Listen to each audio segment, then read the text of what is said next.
오늘은 교회 절기를 따라 맥주 감사주의를 지킵니다. 한 해의 딱 분기점에 맥주 감사절을 지키게 되는데, 지난 6개월 하나님께서 베푸신 은혜가 무엇인지 돌아보면서 하나님 감사합니다, 넘치는 감격과 기쁨의 고백이 있어야 되고, 또 변함없으신 하나님께서 앞으로 인도하실 것을 믿고 또한 감사할 수 있어야 되겠습니다. 그런 측면에서 우리 맥주 감사주일이 우리의 믿음을 점검하고 또 내 삶을 돌아보며 넘치는 감격과 감사가 있어야 하는데, 우리 한번 따라합시다. 하나님, 감사합니다. 하나님, 감사합니다. 우리 넘치는 감격과 감사로 예배하는 복된 시간 될 수 있기를 주님의 이름으로 축복합니다. 제가 여러분에게 한번 꼭 여쭙고 싶은 것은, 여러분은 오늘 맥주 감사주일을 맞으면서 몇 개의 감사 제목이 입에서 금방 튀어나오십니까? 어떤 성경학자들의 말에 의하면 최소 10개 이상은 나와야 영적으로 건강하다, 그렇게 말씀하시는 분도 있고, 어떤 분은 조금 수위를 높여서 13개 혹 17개는 돼야 된다, 그런 말을 하시는 분도 있습니다. 우리는 최소 5개는 머리 툭 치면 나올 수 있어야 되지 않겠나 생각해 보는데, 여러분 몇 개의 감사의 제목이 있나요? 몇 개쯤 됩니까? 오늘 제가 설교하면서 한 가지의 감사 제목은 드려야 되겠다 싶은 생각이 있는데, 오늘 설교를 짧게 하겠습니다. 벌써 감사지요? 오늘 이 시간 그 9은 어디 있느냐라는 제목으로 말씀을 전하도록 하겠습니다. 오늘 본문은 나병 환자의 이야기, 스토리입니다. 현대에 와서는 이 나병이 어느 정도 치료가 가능한 병이지만, 예수님 당시만 하더라도 도무지 치료 불가능한 병이었습니다. 그런데 중요한 것은 이 병은 그 당시에 단순히 불치병 정도가 아닙니다. 나병은 원어적인 말 그대로 옮긴다면, 한번 따라합시다. 하나님의 매질, 하나님의 최초리, 하나님의 매질에 해당되는 뜻을 갖고 있는 단어니까, 말 그대로 나병을 얻게 되면 저 사람은, 혹은 스스로 나는 하나님께 버림받았다, 이런 생각을 갖게 됩니다. 그도 그럴 것이, 이 나병에 딱 걸리면 제일 먼저 얼굴을 비롯한 온 몸의 신체가 망가집니다. 뿐만 아니라 치료가 거의 불가능하고, 또 이 병은 당시만 해도 전염성이 있다 보니까 나병에 걸렸다는 것은 얼마나 심각한, 얼마나 문제 있는 병인지 모두가 나는 진짜 하나님께 저주받고 버림받았다, 그런 생각을 갖게 됩니다. 그러니까 나병 걸리는 환자들은 사람으로부터, 또한 마을로부터 격리를 당하게 됩니다. 동서고금을 막론하고 나병에 걸리면 사람에게 버려지고, 또 한편으로는 그들이 믿는 신들에게 버려진 사람으로 생각하다 보니까 나병 걸린 사람 스스로 그 마음과 그 마음의 절망감은 이루 말할 수가 없지요. 예수님 당시에 이 나병 환자들은 주로 어디에 격리당했냐면, 오늘 말씀에 나와 있는 것처럼 사마리아와 갈릴리 사이 경계 지역에 격리를 당했습니다. 그도 그럴 것이, 유대인들은 본인 스스로 하나님에 관한 선민 사상이 있으니까 나병 환자들과는 어떻게 하든지 거리가 멀어야 합니다. 그러니까 제일 먼저 사마리아 지역으로 나병 환자들을 쫓아보내고, 또 사마리아 사람들도 그런 사람들과 상종하기 싫으니까 사마리아 사람은 또 쫓아보내고, 또 갈릴리 변방에 살고 있는 사람들은 또 그 사람을 쫓아보내다 보니까 어디쯤에 이르냐면 사마리아와 갈릴리 경계 지역의 환자들이 소위 격리되어서 살아가게 됩니다. 그러니까 나병 환자는 유대인들에게도, 갈릴리 사람들에게도, 또한 사마리아 사람들에게도 버림받는, 손가락질 당하는, 그야말로 엄청난 절망감 가운데 살아가는 사람이 아닐 수가 없습니다. 그러니까 유대인 입장에서 보면 나병 걸린 사람은 하나님께 저주받았으니까, 하나님의 선민의식이 가득한 유대인들 입장에서는 하나님께 저주받았고 버림당했으니까 그 절망감은 이루 말할 수가 없고, 또 나병에 걸리면 사마리아 사람보다 못한 사람, 아니 이방인보다도 더 못한 사람은 취급받게 되니까 그들이 어디서 마음 놓고 살 수가 없기에 오늘 말씀에 나와 있는 것처럼 11절에 사마리아와 갈릴리 경계 지역에서 옹기종기 모여 살아가게 됩니다. 한마디로 하루하루의 삶이 한숨과 절망의 삶이 아닐 수가 없는 거지요. 그런 그들에게 그의 귀로 도무지 믿을 수 없는 놀라운 사실이 하나 들렸습니다. 바로 예수님에 관한 소식인데, 예수님께서 바로 그리로 지나간다는 것이 아니겠습니까? 우리 11절 말씀 같이 한번 읽어보도록 하겠습니다. 시작. 예수께서 예루살렘으로 가실 때 사마리아와 갈릴리 사이로 지나가시다가. 아멘. 이 소식을 들었던 이 10명의 나병 환자들이 이 소식에 급히 예수님이 지나가는 길목에 그들이 기다리고 있습니다. 여러분, 이것은 이 10명의 나병 환자들에게 분명한 믿음이 있었다는 증거입니다. 왜 그들이 예수님 지나가는 길목에 서고 예수님을 기다렸느냐, 그 이유를 우리는 누가복음 5장을 통해서 분명히 확인할 수가 있습니다. 여러분, 누가복음 5장을 읽어보면 예수님께서 한 나병 환자를 고치신 사건이 기록되어 있습니다. 누가복음 5장 12절 말씀 같이 한번 읽어보겠습니다. 시작. 그가 예수께 나와 엎드린 후 주여 원하시면 나를 깨끗하게 하실 수 있나이다. 아멘. 한 나병 환자가 예수님께 요청합니다. 주여, 저를 좀 고쳐주십시오. 저를 좀 회복시켜 주십시오. 주님, 당신이 원하신다면 저는 언제든지 깨끗하게 나음을 입을 수 있는데 주여 나를 불쌍히 여겨 주옵소서. 예수님 그 믿음의 고백 그대로 그를 깨끗하게 치료해 주셨습니다. 할렐루야. 그러자 사람들이 깜짝 놀랐고 그 소문은 그 인근뿐만 아니라 그 주위에 삽시간에 퍼지기 시작했습니다. 여러분, 그 소문을, 그 소식을 들을 때 가장 감격스럽게 또 그 소문에 가장 큰 기대감을 가졌던 사람은 누구겠습니까? 바로 나병 환자들 아니겠습니까?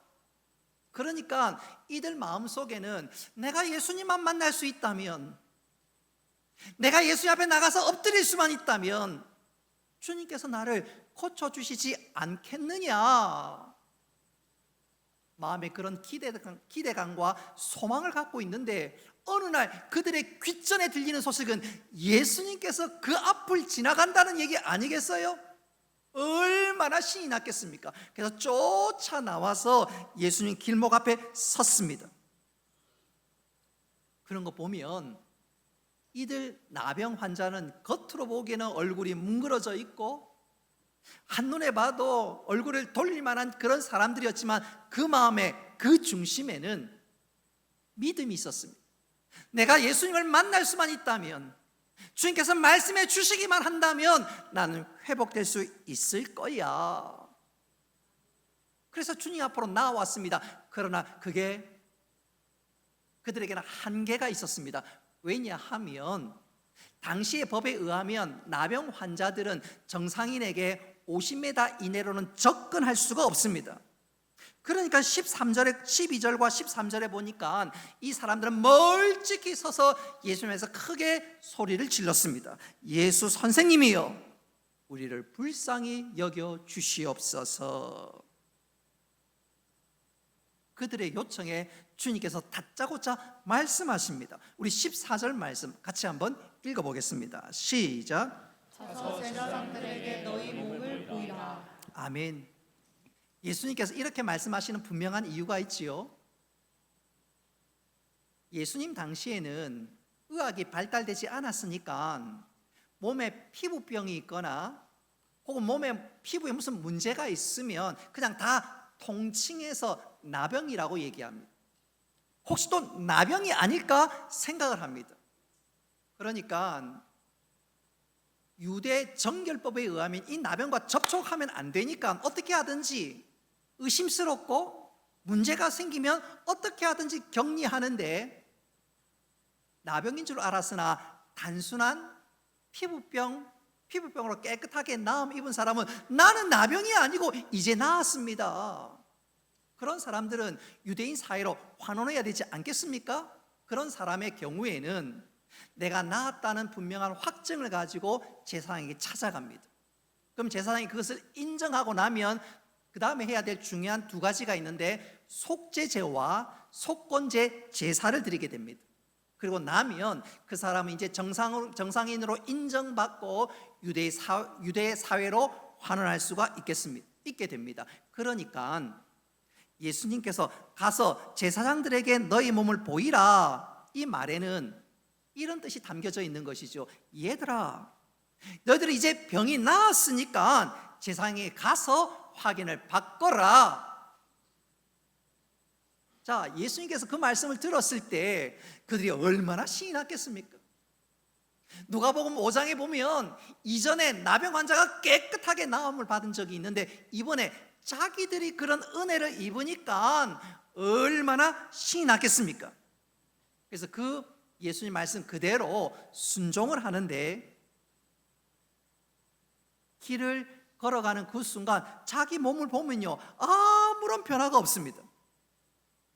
예수님께서 말씀하신 그 순간 나은 것이 아니라, 오늘 말씀을 읽어보면 14절에 예수님께서 말씀하는 그 순간 나은 것이 아니라 그 말씀에 순종하여 제사장에게 가는 도중에 깨끗하게 나음을 입게 되었습니다.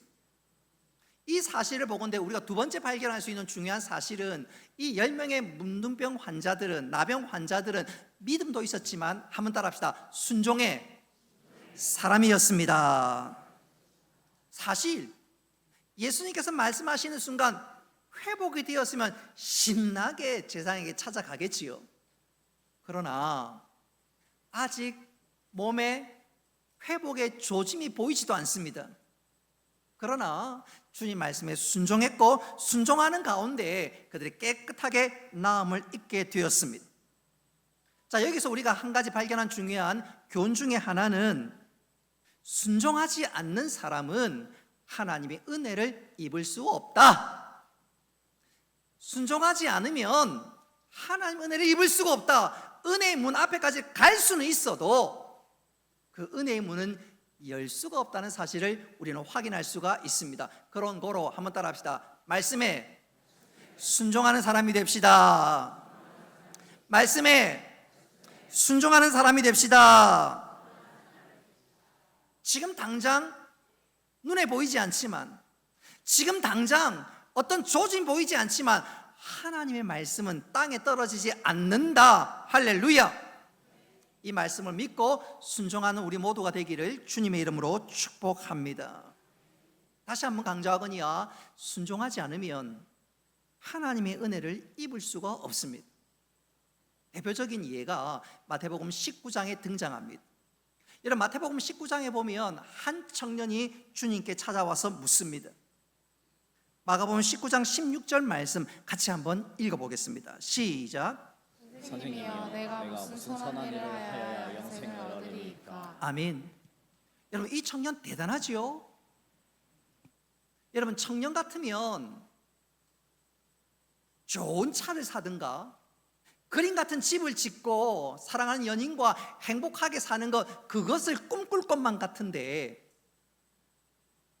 오늘 이 청년은 진지하게 영생에 관해서 예수님에게 질문하는 것 보면 이 청년 보통 청년이 아닙니다. 선생님이요, 내가 무슨 일을 하여야 영생을 얻으리까? 이때 예수님께서 대답하십니다. 21절 말씀 같이 한번 읽어보겠습니다. 시작. 내가 운전하고자 갈진대 가서 내 소유를 팔아 가난한 자들에게 주라. 그리하면 하늘에서 보화가 내게 있으리라. 그리고 와서 나를 따르라. 아멘. 예수님이 그 청년의 중심을 보셨습니다. 네가 영생을 찾기 위해서 왔지만, 네가 진짜 영생보다 더 소중히 여기는 것이 있는데 그게 돈이구나. 재물이구나. 그래서 예수님께서 네가 진짜 영생을 얻기를 원한다면 주님보다 더 사랑하는 것 내려놓으라. 그리고 나를 쫓으라 말씀하시는 것이지. 그러자 그 청년이 그 예수님 말씀 앞에서 온전한 순종을 하지 못합니다. 22절 말씀 같이 한번 읽어봅니다. 시작. 그 청년이 재물이 많음으로 이 말씀을 듣고 근심하며 가니라. 아멘. 주님은 이 청년은 주님보다 영생의 문제보다 더 소중하게 여겼던 것은 바로 재물, 돈 그 자체였습니다. 그러니 순종할 수가 없었지요. 사랑하는 성도 여러분, 순종이 은혜의 문을 여는 열쇠인 줄 믿으시기를 바랍니다. 오늘 읽은 말씀은 믿음도 중요하고 순종도 중요하지만 더 중요하게 여기는 한 가지 말씀이 있습니다. 오늘 예수님께서 오늘 이 본문을 통해서 우리에게 진짜 기대하고 중요한 한 가지 사실을 강조하고 있는데 그것은 바로 감사입니다. 오늘 예수님께서 우리에게 최종적으로 하시는 말씀은 바로 감사입니다.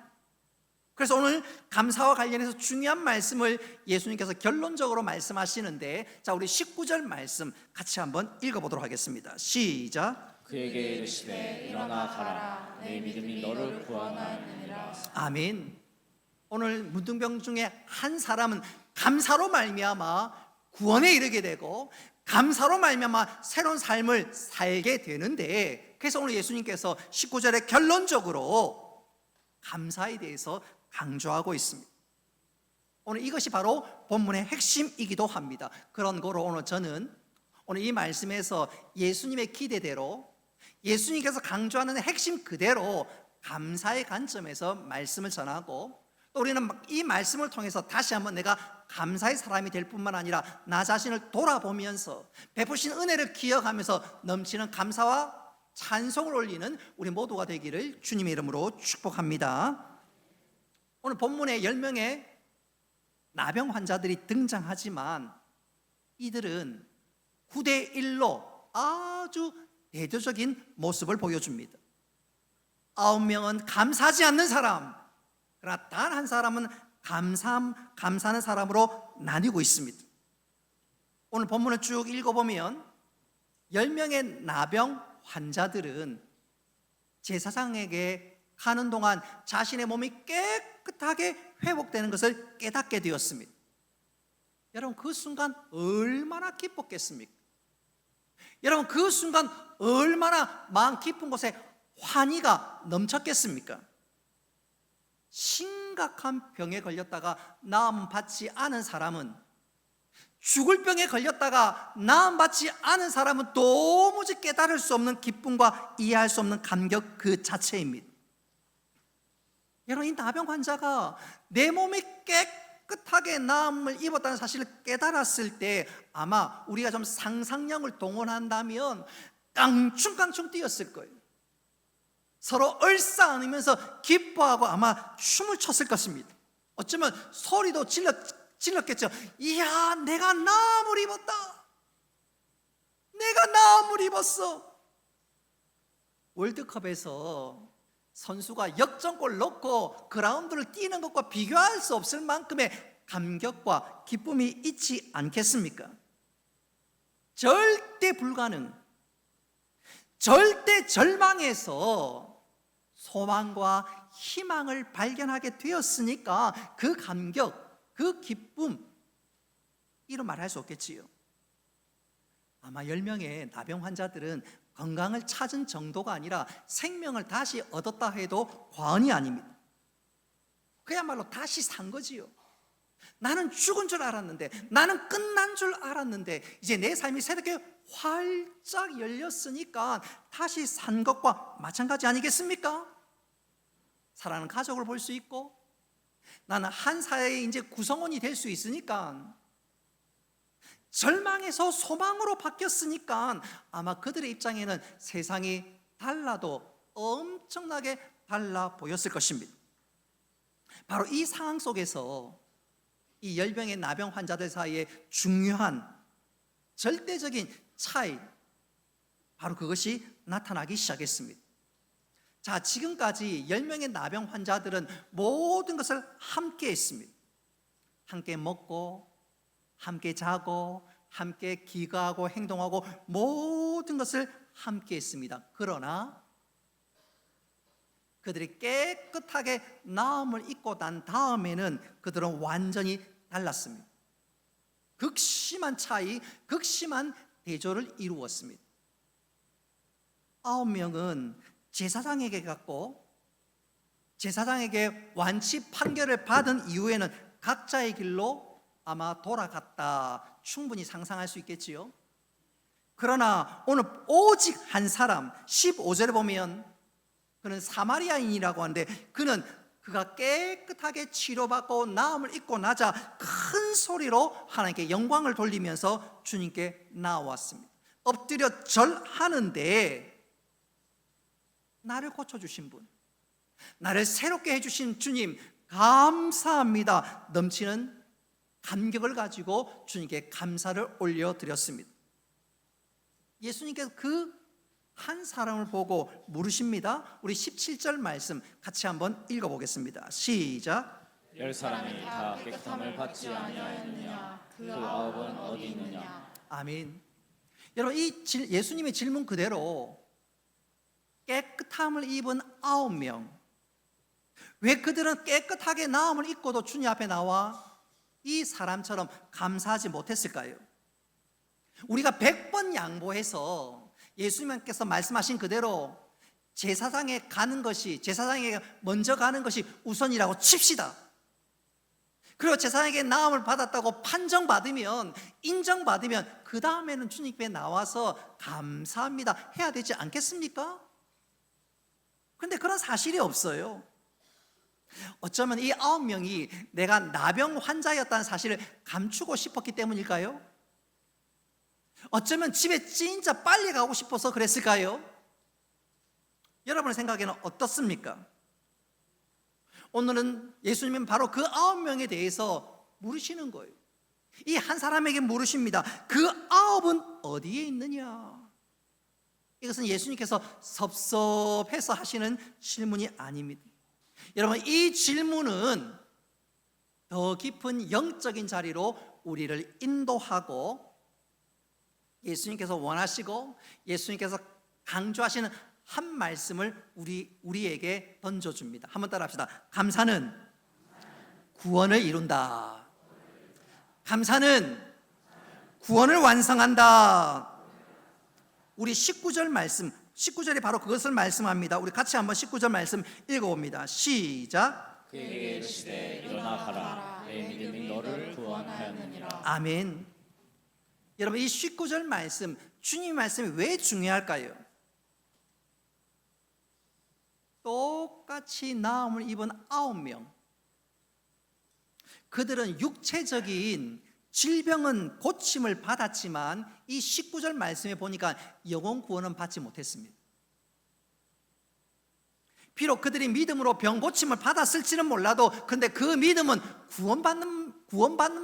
구원받을 만한 믿음은 아니었습니다. 오늘 예수님께서 이 감사하는 한 사마리아를 통해서 결론적으로 말씀하는 것은 분명하지요. 감사할 수밖에 없는 신앙, 다시 한번 강조합니다. 감사할 수밖에 없는 이 신앙은 어떻게 해서 비롯되었느냐? 주님이 어떤 분인지 알고 또 내가 치료받기 전에 내가 어떤 존재였는지 알며 그리고 내가 예수님의 전적인 은혜로 깨끗하게 치유함을 받았다. 주님 감사합니다. 내가 은혜로 말미암아 이 놀라운 은혜를 얻게 되었습니다. 그렇게 주님 앞에 나와 엎드려 감사를 올리는 그 믿음이 구원받을 만한 믿음, 신앙, 바로 그것이라는 것입니다. 나의 나됨을 알고 주님을 인정하며 내가 은혜로 말미암아 구원 얻게 된 것 진심으로 감사합니다. 내가 주님을 주님으로 고백합니다. 넘치는 감사와 감격이 있는 그 믿음 보시고 주님께서 네 믿음으로 구원을 얻었느니라 말씀하고 있는 것이지요. 오늘 치유함을 받았던 이 9명 한번 상상해 보십시오. 얼마나 기뻤겠습니까? 그러나 그 기쁨도 잠시 옛 생활로 돌아갔겠지요. 세상의 방식대로 육체의 소욕대로 살아갔을 것입니다. 그러다가 시간은 흐르고 흘러 그들이 나이 많아 죽었을 것이고 예수님을 구주로 영접하지 못했으니 그들의 결론은 분명하죠. 영원한 지옥 불구덩이로 떨어졌을 것입니다. 그래서 오늘 본문이 보여주는 것은 믿음보다, 순종하는 것보다 더 어려운 것은 감사라는 것입니다. 감사라는 말은 바꿔 얘기하자면 내가 어떤 존재인지를 깨닫고 주님이 어떤 분인지를 알며 그 주님으로 말미암아 내가 구원 얻게 되었습니다. 넘치는 감격으로 주님 앞에 엎드리는 그 행동, 그것이 참 믿음이고 참 감사인데 바로 그것이 구원받을 만한 믿음이요 감사인 줄 믿으시기를 바랍니다. 그래서 우리가 내가 진짜 구원받고 내가 하나님의 사랑받는 아들, 딸들이 된 것을 확신한다면 이런 감사와 감격이 우리에게 있어야 될 줄로 믿습니다. 그런 측면에서 나는 이 시간 감사를 소유하고 있는가? 내가 그 넘치는 감사와 감격을 가지고 예배하고 있는가? 우리 자신을 한번 좀 돌아보아야 되겠습니다. 동시에 예수님께서 그 9은 어디 있느냐 찾으시는 이 질문을 통해서 우리는 분명한 몇 가지 사실을 확인하게 되는데, 첫째는 한번 따라합시다. 은혜 받은 사람은 많지만 감사하는 사람은 적다. 보십시오. 이 9명 그야말로 나병에서 새로운 삶을 회복해가게 되었으니 넘치는 감사와 감격이 있었겠지요. 얼마나 기뻤겠습니까? 근데 생각해 보면 영적으로 우리는 이 사람들보다 더 큰 은혜를 얻은 줄 믿으시기를 바랍니다. 에베소서 2장을 읽어보면 우리는 허물과 죄로 이미 우리는 죽었던 존재들입니다. 나병 환자 존재가 아니라 영적으로 우리는 이미 죽었던 자들입니다. 뿐만 아니라 우리에게는 영원한 지옥이 예비되어 있었습니다. 그랬던 우리가 예수 그리스도의 보혈로 말미암아 생명을 얻고 사망에서 생명으로 옮겨졌을 뿐만 아니라 하나님의 사랑받는 아들과 딸들이 되었습니다. 할렐루야. 거기에 대해서 예수님께서 우리에게 영원한 처소 천국을 예비했으니까 우리는 이 나병 환자가 치유받는 것과 비교할 수 없는 은혜를 얻은 줄 믿으시기를 바랍니다. 그렇다면 우리는 오늘 이 한 명의 주님 앞에 나와 엎드렸던 것처럼 우리 날마다 주님 앞에 나와 감사 찬양을 올려야 되는데 그 한 주간의 절정이 바로 이 예배하는 시간인 줄 믿으시기를 바랍니다. 그러니까 이 예배 시간에 여러분 찬송을 불러도 대충 립싱크 하면 안 됩니다. 입만 뻐끔뻐끔하면 안 됩니다. 넘치는 감사와 감격으로 찬송해야 될 줄로 믿습니다. 말씀을 들을 때도 마찬가지예요. 여러분 졸면 안 됩니다. 한번 따라합시다. 졸면 죽는다. 졸면 내 영혼이 죽습니다. 말씀을 들을 때마다 그 말씀이 내 심령에 부딪힐 때마다 아멘으로 화답하시기를 바랍니다. 그리고 그 말씀이 내 말씀 될 때 하나님께서 그 말씀대로 은혜와 복을 주신 줄 믿으시기를 바랍니다. 기도할 때도 마찬가지예요. 원종대 집사님 오늘 기도했는데 기도할 때 찬스다 싶어서 졸고 앉아 있으면 안 됩니다. 함께 아멘, 아멘. 또 우리 찬양대가 찬양할 때 하나님 찬양대의 찬양을 받으시고 제 심령도 함께 하나님께 영광 올려드립니다. 주여 내 심령의 찬송을 받아 주옵소서. 여러분 그런 고백과 그런 예배가 될 때 하나님께 우리에게 은혜 내려주시는 줄 믿으시기를 바랍니다. 예배가 단순한 시간이 흐르는 모임이 아니라 진짜 살아있는 참된 예배가 되고 하나님과 교통하는 시간이 되어야 되는 거지요. 두 번째로 이 9명을 보건대 기도하는 사람은 많지만 감사하는 사람은 적다는 사실입니다. 오늘 보십시오. 13절에 보면 10명의 나병 환자들이 똑같이 예수님께 선생님이요 우리를 불쌍히 여겨 주옵소서. 무슨 말입니까? 기도지요. 간구지요.